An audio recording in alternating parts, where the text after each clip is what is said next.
Welcome everyone. This evening we have webinar number 6 of this year's free webinar series with the General Dental Residency.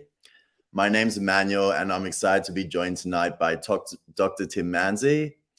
Dr. Tim is an oral maxillofacial surgeon who has subspecialized in the removal and reconstruction of pathology in the head and neck region. Dr. Tim mainly practices out of the Chris O'Brien Lifehouse, but also the Eastern Suburbs oral maxillofacial surgery. Tonight, he'll be talking to us about oral cancer and give a broad overview of things we should be aware of, even if we aren't directly managing or treating it ourselves. So yeah, he's kind enough to talk to us, and a big welcome to Dr. Tim. Thank you. Thanks, Manuel, and thanks, GDR, for having me along. Hopefully it's an interesting presentation for everyone. I've got lots of pictures, so we'll hopefully cruise through. I said to Emmanuel, please, if there are questions, I'm happy to be interrupted along the way, particularly if there's something on the slide that you wanted to ask about. So we'll crack on.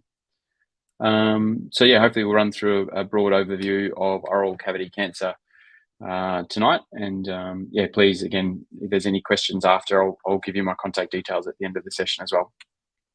So just to acknowledge part of the team here at Lifehouse that I get to work with, there's a lot of photos, patients that they've contributed to this presentation, so I appreciate their input into this. Just a bit of a background for those that haven't looked up what the MaxFax training program is, which is what my background was in the recent time. So to apply for training, you have to have done your dental degree, medical degree, at least 2 years in the hospital. You can then apply for either an accredited or unaccredited training position. The difference of that being that once you're in an accredited training position, that counts towards your overall time frame of training, and then you can go off and perform further fellowship. So you can do craniofacial, which is mostly kids, so cleft lip, palate kind of subspecialty, head and neck, which is the pathway I've gone down, and TMJ. So it's a long journey for most. This is my sort of hop and skip across the country. So I started in Queensland, spent time in New South Wales for medical school, Perth for training, Canberra, and now based in Sydney. So it gives you plenty of opportunities for anyone interested in exploring opportunities outside of dentistry. This is my new home. This is Chris O'Brien Lifehouse in Sydney. So we're across the road from RPA. We're a private, not-for-profit hospital that has both public and private patients. It's what they call a quaternary hospital. So we take cancer referrals from general dentists, GPs, but also then from other larger hospitals from within Sydney and within the country. Chris O'Brien, for those that might know or might not know, so he was a general surgeon popularised by being on RPA. He was unfortunately diagnosed with a brain tumour in 2006 and passed away subsequently from this in 2009. And this hospital was his vision. So it's a hospital that manages all different cancer streams and essentially a one-stop shop from radiation therapy, medical oncology, but patients then have access to then complementary and alternative medicine. So inpatients will get massage therapy, all kinds of stuff done. So it's a fairly unique hospital in Australia. The reason, or one of the reasons that it's attractive for people like myself to come here, it's the busiest head and neck cancer hospital in the country. So we perform hundreds of operations for head and neck pathology throughout the year, and 250 to 300 free flaps for either skin or mouth-based cancers. So just for the presentation, so again, just as a bit of a reminder as to what we'll be covering. So tumour is an abnormal mass of tissue that forms when the cells grow. So basically a collection of cells will start dividing outside the controls of the normal body. If it's something that just continues to grow locally without any ability to spread, we term that as benign. And then anything that has then the ability to spread, so by blood or lymphatics, will then be considered to be a malignant tumour. So what do we cover? So for head and neck cancer for us at Lifehouse, and again, from your perspective as general dentist, you aren't contained to within the mouth. So you might have people come and present to you with a lesion on their skin, and it's certainly something that you might prompt them then to go and have that checked out, or again, you can directly refer that off to someone like myself. But these are skin-based cancers that we have managed along the way. And then the workhorse really for us with a MaxFax background is then managing cancers from within the oral cavity. So the picture on the left is a 34-year-old that I've looked after recently, and the picture on the right is a 73-year-old with a large squamous cell carcinoma of their tongue. So head and neck cancer is common. So there's 900 cases in New South Wales per year. It affects 3% of all male cancer diagnoses. And there are unfortunately 320 deaths a year from related to head and neck cancer. The overall survival, so for anyone that walks through the door, is 71% over 5 years. And we'll show later on, that ranges anywhere from 25% to 95% for the very early cancers that we see. Overall, it's ranked 7th for the most common in terms of overall incidence. And then when we hopefully look at either treatment outcomes or through other cancers being more aggressive, it's ranked as the 11th most common cause of death amongst cancer diagnoses. And again, just showing this is head and neck cancer here in the middle. So reasonably good outcomes compared to a number of cancers. Generally things like pancreatic cancer, esophageal, lung and liver have fairly poor prognoses. And so head and neck cancer is reasonable compared to overall survival success rates of treatment.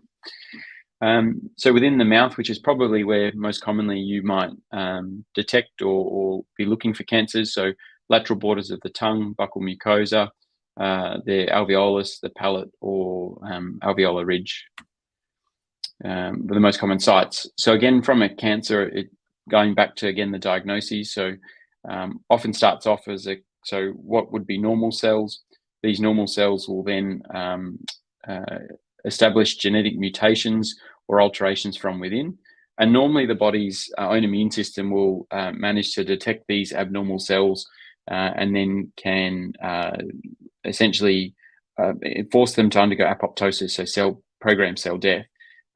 As cancers, or as these cells generate more and more mutations, they start evading the normal immune detection processes, and then they have this ability to divide, and then not only divide, they then have the ability to spread. So they learn how to split off, they learn how to enter into the bloodstream, they learn how to survive within the bloodstream, and then also learn how to exit, as depicted in the picture on the right side there. So before cancer, though, this is all a spectrum of disease. And so cancer is the very far right, and then we've got normal tissue on the left. One of the more common things that you probably will come across is what we call dysplasia. So dysplasia is where it's a pre-malignant change. So it looks abnormal under a microscope. And we can grade that in 3 different ways. So from normal tissue, so often under the microscope, you'll have these more plump, round, darker cells. And as they're meant to mature, they'll lose the nucleus. So you'll see less of these blue dots as you get further up, and they start collapsing down and flatten off. So when you get dysplasia, you'll often have darker centers, so darker nuclei. The nuclei will be further up the thickness of the tissue. And as you'll see, when you go from mild, moderate to severe, you'll retain these nuclei at the surface, and that is a sign of abnormal tissue. Dysplasia is important because it helps guide frequency of reviews. So for someone that has a lesion that's mild dysplasia, they've got a 6% chance of developing an oral cavity cancer over the next 15 years. For someone with moderate dysplasia, that's 18%. And for someone that has a biopsy of severe dysplasia, that's it ends up being a 1 in 3 chance of developing cancer over the next 15 years. There are a number of different kinds of cancers. And again, when you're looking at overall survival success rates and how we manage them, generally these are all managed with surgery, but there will be some different adjuncts that will be used at different times. So whether that's before surgery or after surgery, and different responses to things like radiation therapy. So this is certainly beyond the detail that we need to go to tonight, but the run-of-the-mill oral cavity cancers are what we call a squamous cell carcinoma. So that's the same lining cell of the inside of the mouth that people develop on the skin. And this is kind of would would represent 90 to 95% of the lesions that we manage through here at Lifehouse. In terms of overall risk factors when it comes to oral cavity cancers, the two main ones being smoking and alcohol, which I'm sure everyone recognizes in their day-to-day practice. If you wanted to include skin-based cancers, then sun exposure would certainly then be within that top 1 or 2 risk factors.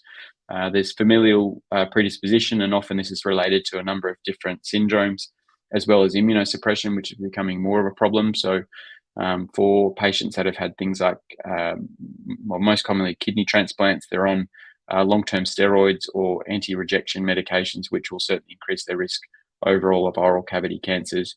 Occupational history. I've also got down here iron deficiency and trauma. These are both controversial and not globally accepted or understood, but certainly there is some literature that might suggest these 2 factors as risk factors for developing oral cavity cancers.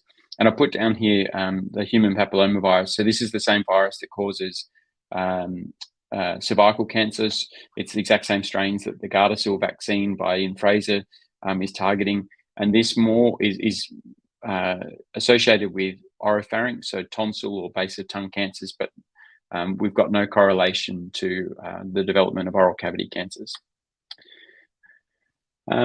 These are lesions to be wary of.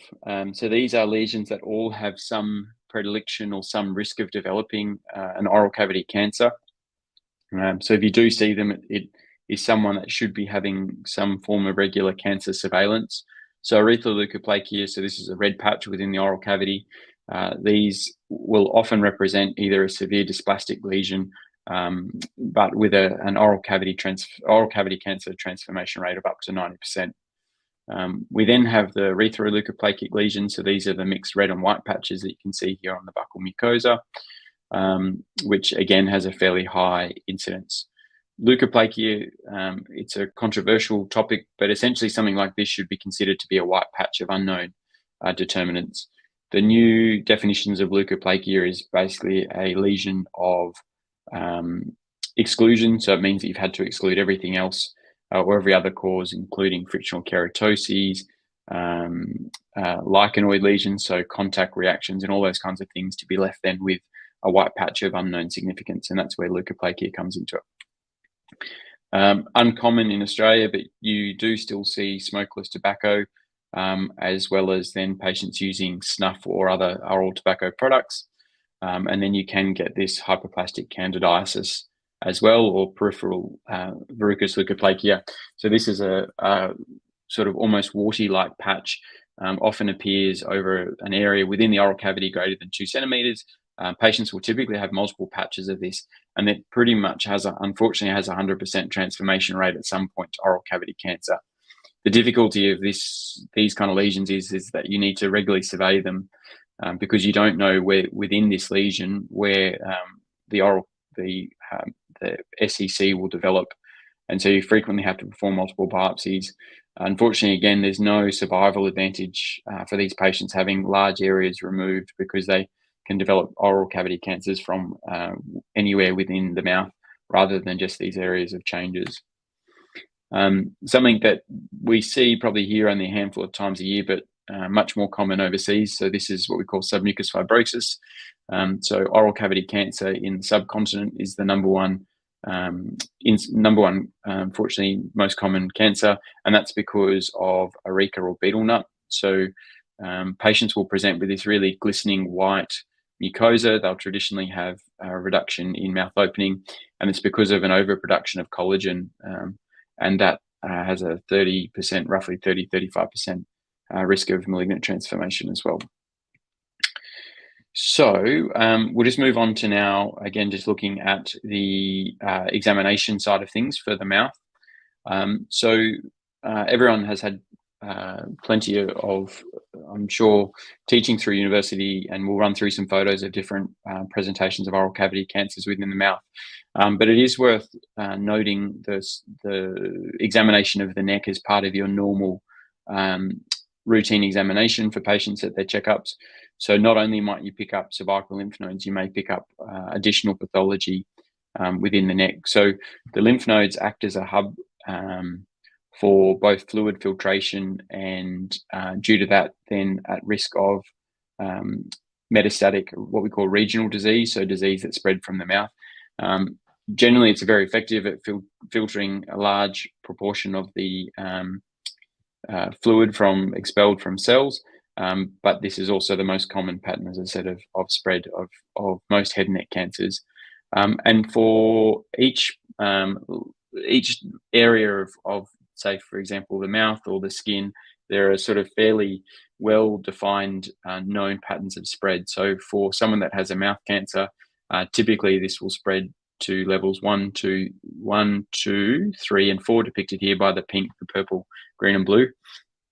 Essentially, a mouth cancer, so tongue cancer, does not spread directly to level 5, so that's demarcated by the sternocleidomastoid muscle, or to level 6. So when we're managing these, we often will remove the higher risk areas looking for evidence of spread.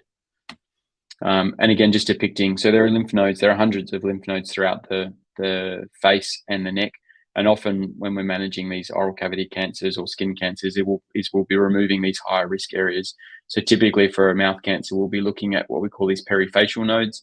So the nodes just at the lower border of the mandible, the lymph nodes under the chin, and extending down towards the clavicle and anterior part of the neck.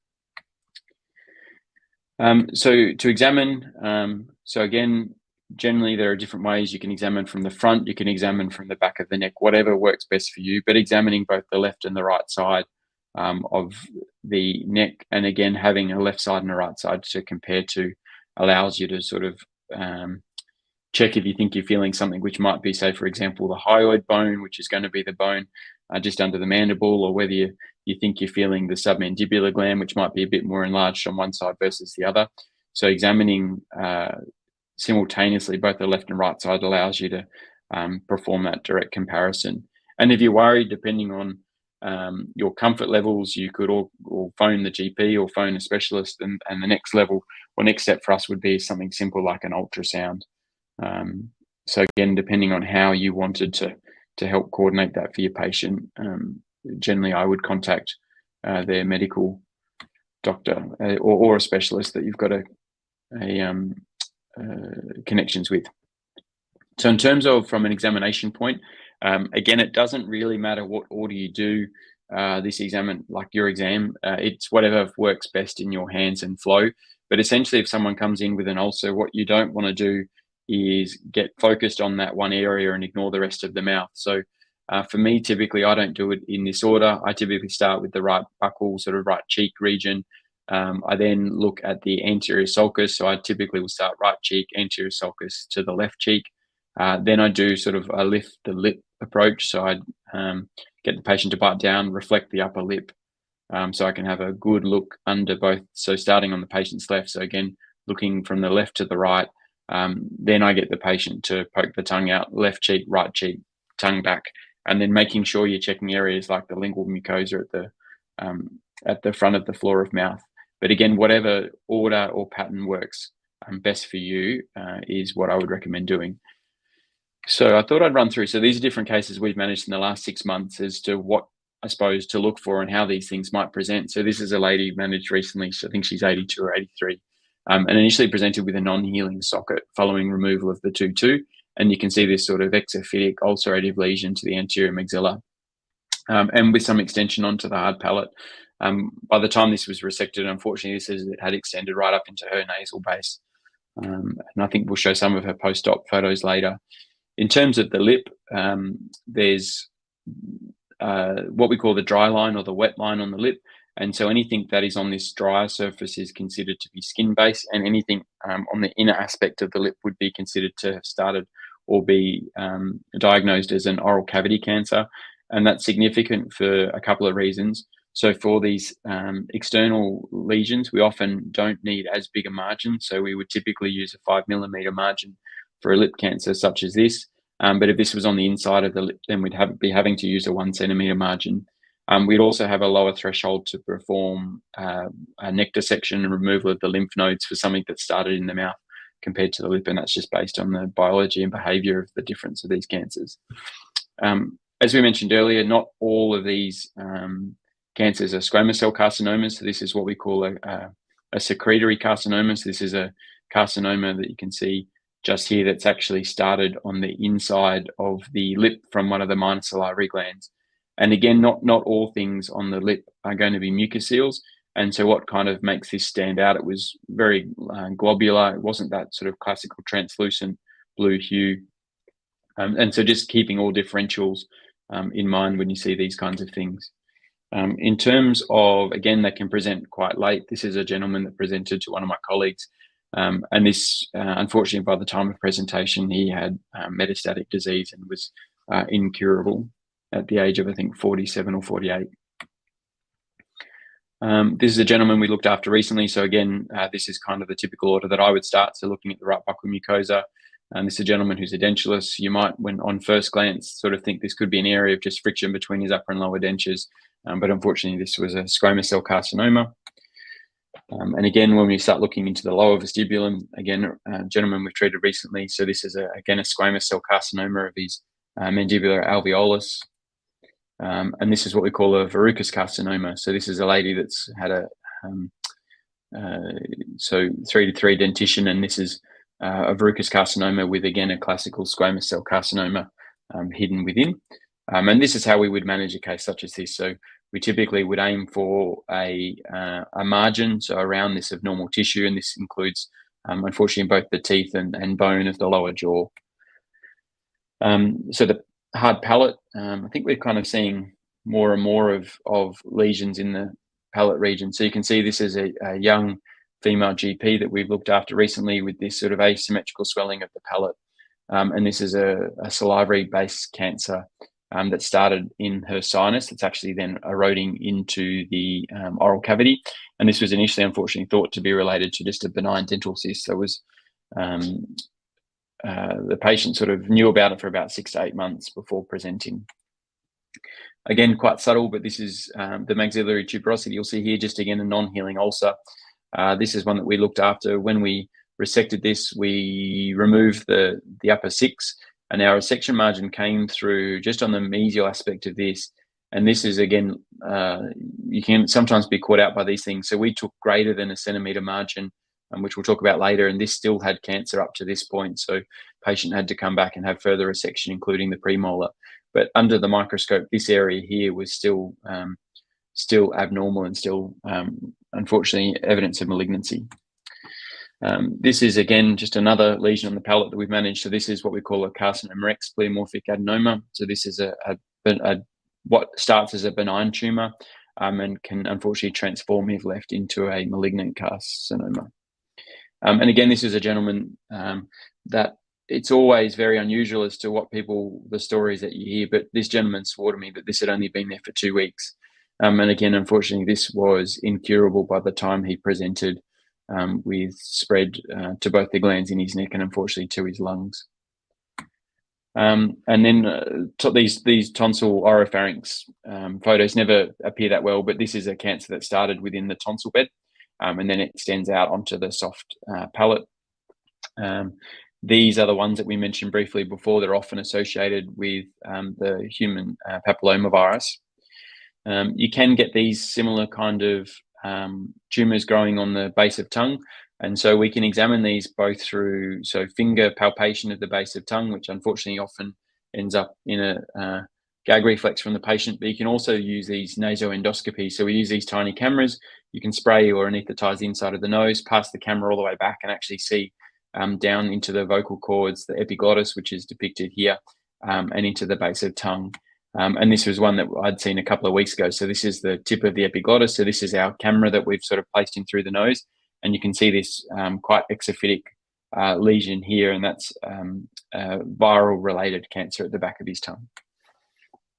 So under the tongue, relatively common area. So again, this is a run-of-the-mill squamous cell carcinoma that unfortunately, given the position, if you put a margin onto this, means that the patient has their whole anterior mandible resected. So it's just a difficult spot to manage with often an increased amount of morbidity with the reconstruction.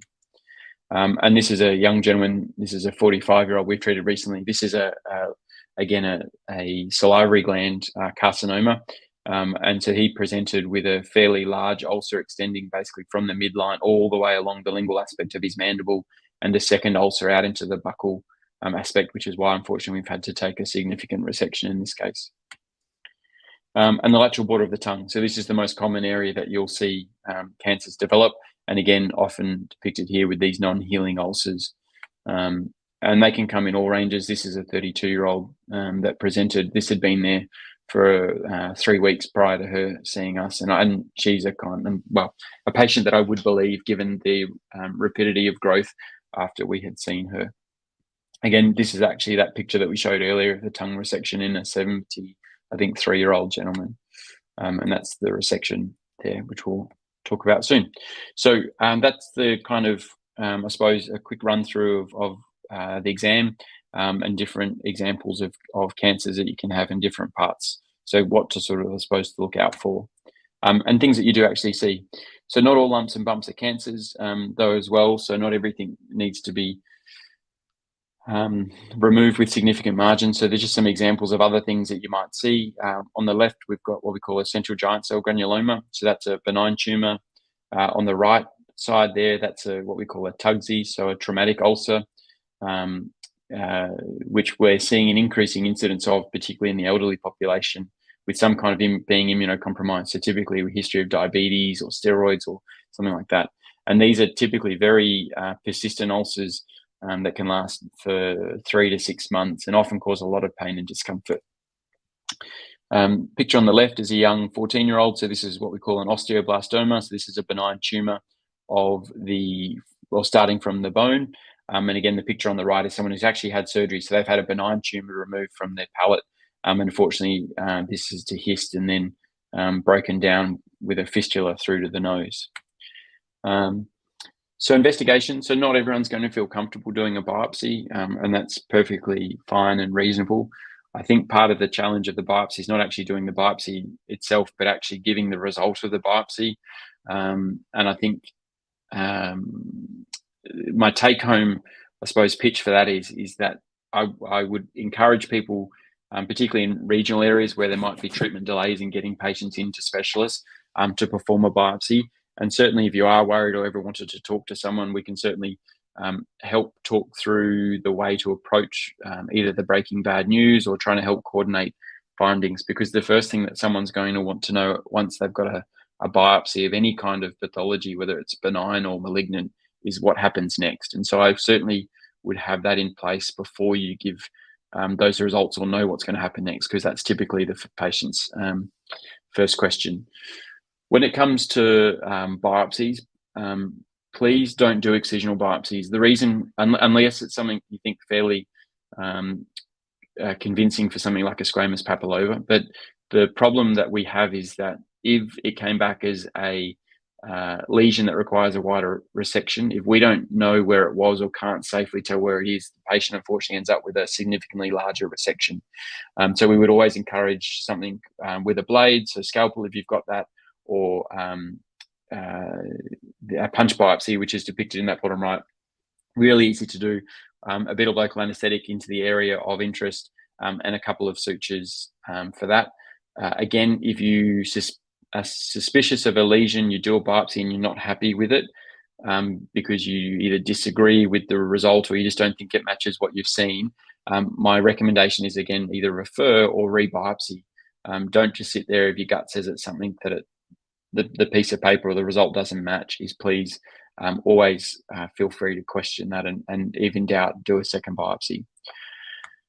And then this is what the pathologists are going to look for. So this is what a squamous cell carcinoma from a biopsy. So again, typically quite small. So I typically would do a 4 millimeter punch biopsy. It's easy. It's much easier to suture, and particularly if you don't have an assistant.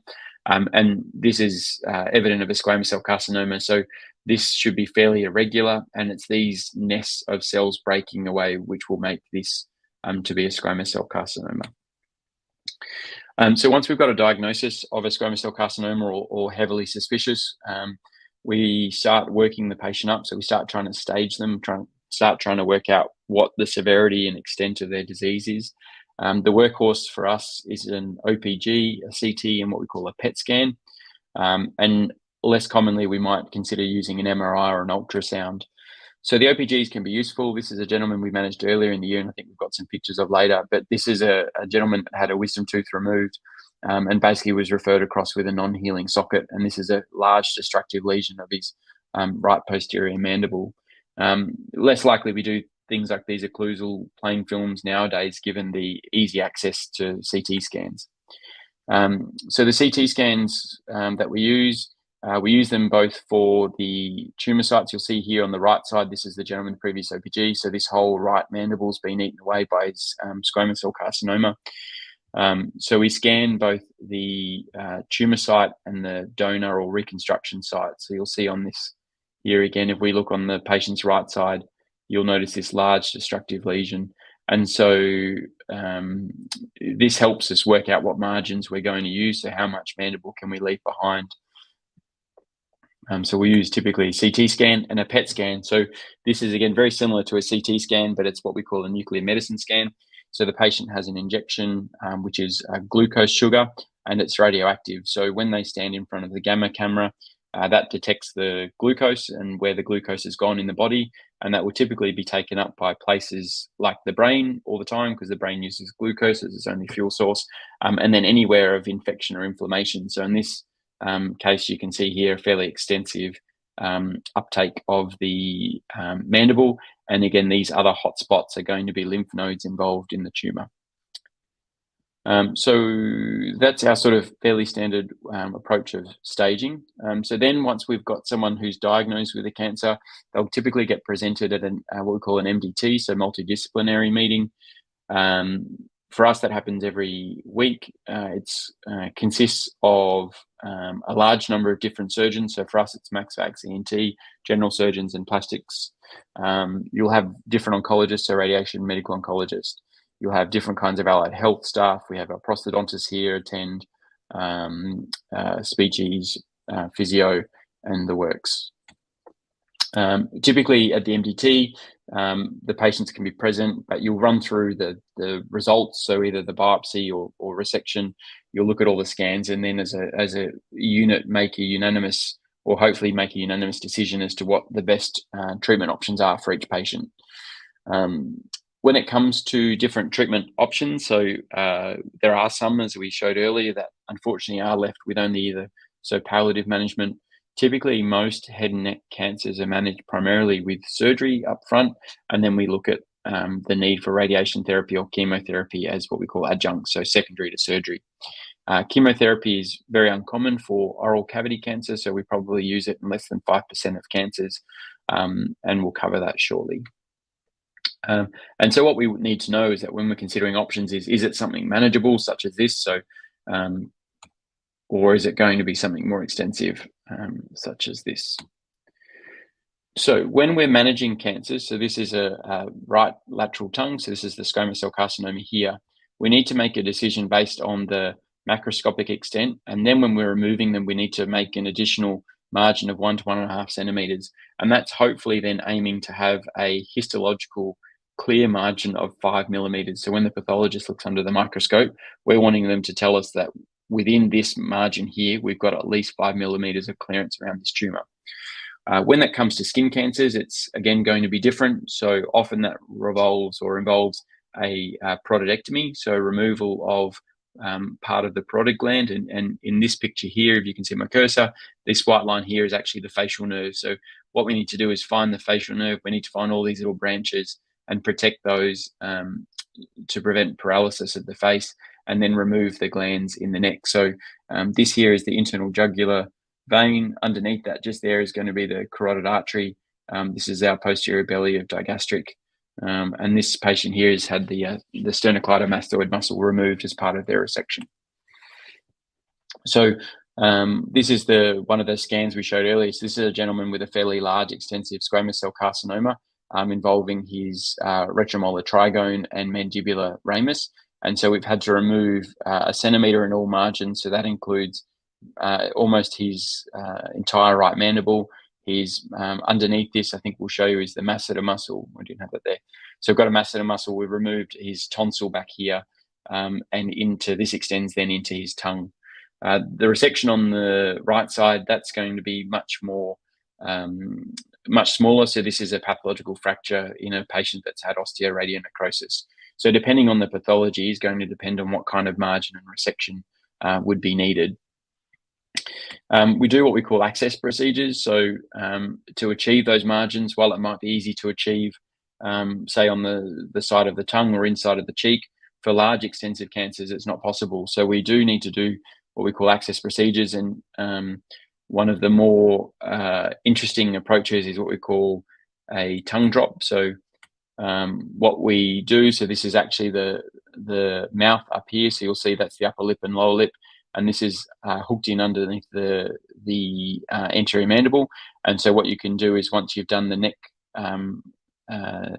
dissection component, you can actually drop the tongue into the neck and then essentially remove the portion of the tongue through the neck. And that gives you much better margins. It gives you much better control of this sort of deep section around where the carotid artery is going to be, and also visualization of the cancer needing to be removed. And again, so this is that case. So what we've ended up managing to do is then resect this cancer with clear margins, including this is the submandibular gland underneath. And we can also do what we call lip splits. So this is the gentleman we showed earlier. So to get into his mandibular condyle, which would have sat up here, you can then do a cut through the middle of the lip into the neck and extend that all the way back up towards the ear. And then you can basically fold that whole cheek out to give you really good access, and again, hopefully, ideally, clearance around the tumor. So neck dissection. So this is removing the glands from the neck. So again, this is someone that's had both a parotidectomy, so removal of the outer portion of their parotid gland, and levels 1 to 5 of their neck. So you can see here, this white structure is the facial nerve. This is some of the residual parotid gland underneath. This here is the internal jugular vein. And again, this little branch going under there is going to be the carotid artery. And again, this patient's had the sternocleidomastoid muscle removed as part of their resection. We have different forms of neck dissections based on the extent of the disease. So for someone with a low risk, we would again remove only the upper portion. So we wouldn't have sort of gone out the back or lower down towards the clavicle, which is down here. And for someone that does have known disease, we are more aggressive in the degree of coverage. And so once we've gone and removed these cancers, we then need to look at different reconstruction options. So we obviously can't leave these patients with a hole. So we do these most commonly nowadays with what we call free flap surgery. So this is where we transplant tissue. And so the type of tissue is going to be dependent on what has been removed. So this, for example, is how we would reconstruct or recreate a tongue. So this is the patient's left forearm. So this is going to be the elbow up here, and this is going to be the hand to the left side of the screen. And this is the skin from the inside of the wrist. And within this, if you look closely, you'll see that this is pulsating. So this is including the radial artery and the veins that are draining this portion of the skin. So on the undersurface, again, this is the radial artery that you can see contained within. And we can take that and transplant that up to recreate the tongue or the inside of the cheek. And similarly, if we remove bone, we need to reconstruct, or ideally reconstruct bone with bone. So the picture on the left is bone taken from the scapula, so the shoulder blade. And then the picture on the right side is then bone taken from the lower leg. So this is a fibula, so the outer bone in the lower leg that's been cut into 3 different pieces to then reshape a jaw. And these are conventional dental implants that we'll show later on. And then once we've transplanted or taken the tissue up, we then need to reconnect it. So when we dissect out these blood vessels, we'll then connect them up to the blood vessels in the neck. So if you can see these little sutures here, so these are 990 sutures that are placed under a microscope on about 23 times magnification. And this is what we call a coupler. So this is the vein that's been connected and transplanted up from, in this case, I think it was a fibula. And this is a little male and female sort of device that then gets squeezed together to join the vessels. And the advantage of this is that as soon as you take these clamps off, that this tissue is alive and living. So as far as the tissue that's been transplanted, it doesn't even know that it's really been removed. And so the advantage of that is that if someone needs radiation therapy, this tissue is alive and basically healed within 2 weeks of being transplanted. And so can withstand any post-operative issues, but more importantly, withstand the effects of radiation therapy. And we do this now with what we call virtual surgical planning. So we often will then plan these cases a couple of weeks out, and we would then have custom cutting guides, custom plates, and then custom teeth made. So this is the gentleman we showed earlier that's had essentially almost a hemimandibulectomy, including removal of the right condyle. And the orange section is what we're planning on removing. We can, and I'm going to go through this in further detail, but we can sit there and plan this on the computer to have custom cutting guides fitted. And in this case, this is extending up to replace his condyle. And the different coloured sections here represent different sections on the fibula. And nowadays, we can also include the production of 3D printed teeth. So here at Lifehouse, we have our own our lab. We're the only hospital in the country that has the facilities to be able to do this, but essentially we can 3D scan with our Trios scanner the patient's teeth. We can then plan the position of the implants that are placed within the fibula itself and then transplant it up and glued on immediately. And so this is an example of this workflow. So this is the patient before that we showed the demonstration of the lip split and the right hemimandibulectomy. This is the masseter muscle. This is the condyle. You'll see over here on the right a bit of buccal fat pad that's been removed as part of that resection.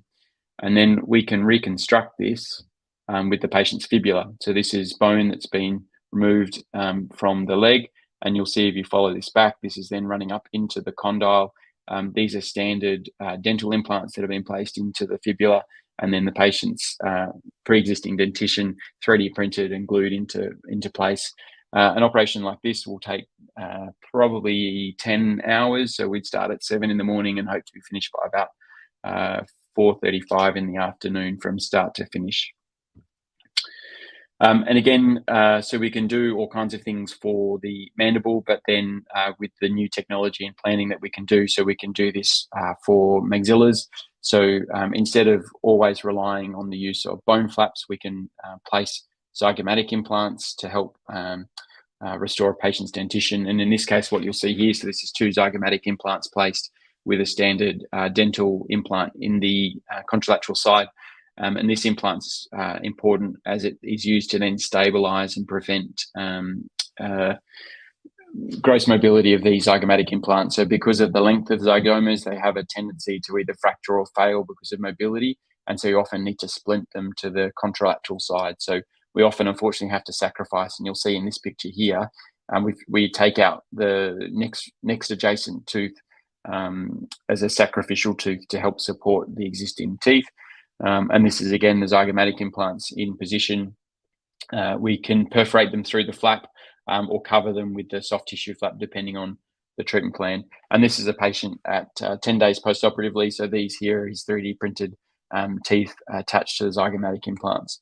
And this is him at about 3 months post-operatively after undergoing radiation therapy. So certainly doesn't look like a normal mouth, but at least from their point, it's functional from almost from the time they go home. And again, just an example of another case with use of zygomatic and coaxial implants. And we can use what we call subperiosteal implants. So using our knowledge of implants, we can use zygomatic implants in unusual positions, as well as then start to design different frameworks for different conditions. So this is what we call a subperiosteal implant. So this is designed to not only restore the patient's teeth, but also to use to reconstruct their nose to allow magnets or magnet attached nose. And so this is the sub framework that's been placed. These are those abutments that have been then accessed through the previous flap. And this allows then magnet attachments for the placement of a craniofacial prosthesis. And we've got an excellent anaplastologist here in Sophie that can help create these noses, and this is then removable, easily cleansable, but also then replacing the teeth on the left-hand side of the maxilla. All right, so just to wrap up the different treatment types, I said radiation therapy is another, what we most commonly in adjunct. So the cure rates and the toxicity of trying to achieve cure is extremely high. So we often rely on this in cases of advanced disease to help improve outcomes by approximately 10%. There are a number of different indications, and this is what gets discussed at the MDT meetings.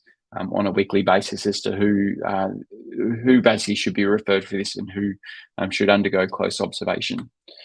And chemotherapy, again, not commonly used. There's only really two indications for us to consider this in the use of oral cavity cancers, and that's either a positive margin, so that's where we've been unable to remove all of the known disease, or what we call extranodal extension, so where cancer is spread to one of the lymph nodes and then grows beyond. The most common types we use is something called cisplatin or cetuximab. These are not chemotherapy where your hair will fall out. This is chemotherapy that essentially improves the dose of radiation therapy, so sensitizes the tissues to the radiation therapy. And unfortunately then, because of that, does come with some additional side effects. Again, and this is just looking at staging. So if someone's wanting to know what their chance of cure is, what their chance of survival, this is then reflective in these kind of graphs. Unfortunately, with oral cavity cancer, the staging system just doesn't work. So the majority of people that come to us will present with stage 4 disease, and that is a little bit unfair, because if you tell someone they've got stage 4 disease, they think that then a lot of the time means that that's a terminal condition for them, but that's not the case. It's just the way that they have broken down the staging system and what they lump into being stage 4 disease. But as you can see here, if you've got stage 1 disease, we've got fairly good success rates. So we're looking at over 90%, and that starts to drop off as reflective in the different stages. And then from a general dental point, what can you do? Well, again, the main thing for us is early referral. So if you see something you're not happy with and not comfortable doing a biopsy of, certainly early referral, particularly if it's very obvious that it's not something that is just a traumatic ulcer or something that you think is going to go away. So if you see something, don't feel you have to wait the 2-week mark. Please just refer early. And again, if you think it is related to trauma, then try and do something to relieve the trauma. So if you think it's from a sharp cusp, adjust the cusp. If you think it's from dentures rubbing, then just ask the patient to not wear their dentures for 2 weeks. If patients won't do this, then I basically have a very low threshold to biopsy everything and anything I see. And I appreciate that's just a different comfort level. But the advantage that I have for me, but also the patient, is we get an objective report from someone else that tells us what it is, or at least then we've got something that's defendable. And so if something needs to be biopsied, please early refer. And then also follow them up. So I would stress that patients don't always tell you the truth, like the gentleman earlier that had the lesion there, what he claims to be 2 weeks, that's been there for months. So please don't trust your patients when it comes to timelines. Sorry, and Dr. then Tim, we've just got a question regarding punch biopsies and whether there's certain lesions or pathologies where they might not be appropriate, maybe because it'll be insignificant area for diagnosis, or maybe because it'll damage the specimen, or can cause, or there's risks to that specific pathology. Is there any time where you recommend general dentists not to do a punch biopsy? I think if you're worried about it being vascular, so if you're worried that it looks like a blood vessel, I would. Also, just being mindful of the anatomy in the area. So that goes whether it's a punch biopsy or a scalpel. So things to think about would be salivary gland ducts. So if you're on the cheek, being careful of parotid duct. In the floor of mouth, being careful of submandibular duct. If you're doing anything around the back molar region or floor of mouth, thinking about like lingual nerve. So I think it's more about just thinking about what anatomy would be in the area, but certainly a punch biopsy, that's because the reality is that's what we would do if we saw it, is a punch biopsy. So no, I think getting a reasonable sample, so something that's, instead of, again, 1 millimeter deep, you do want to make something that's 3-4 millimeters, so that you're giving the pathologist a good amount of information. And that, Emmanuel, goes back to the comment, if you get a result that doesn't fit the picture, don't trust the result, re-biopsy it, or send it to someone. If you've done the best biopsy you can and you don't trust it, send it to someone else that can, because it just takes that responsibility off your hands, would be my advice. But no, not directly from a punch. Also, can I ask, this is kind of my question then, if it's a larger lesion, are there times where you take more than one punch biopsy because maybe part of the lesion is malignant and part is not, Yeah. So has if you cells? had a, yeah, no, good question. If you had an area that was so mixed, so you had an area that was red and white and stuff like that, Yeah, I certainly would always try and biopsy the red areas because they're going to be the more likely areas for cancer. But if you've got a fairly large lesion that you're not sure about, there's no harm in doing multiple biopsies. And that's because that's what, again, if we got something back that they said it's not cancer, but you look at it and go, look, this is definitely cancer, or I'm 90% convinced, the second biopsy might save you. So if you've got a large lesion that you're worried about, but always, I said, the biggest thing is incisional. When I went to uni, the crux for us was always trying to give some of the lesion from the edge. That's not really true for a lot of the good pathologists. You don't have to have normal tissue or abnormal tissue, because the argument that I've been told by a number of pathologists is they know what normal looks like. They don't need to know what normal looks like. So you don't necessarily have to get the edge of it, for example, either, which is another common question. But yeah, feel free to do multiple if you've got a large lesion that looks different in different areas. Yep. thank you.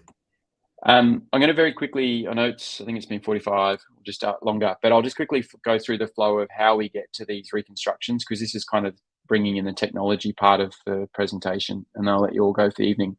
But this is the workflow that we use here at Lifehouse, and we use our own sort of 3D printers and digital scanners to get to these points.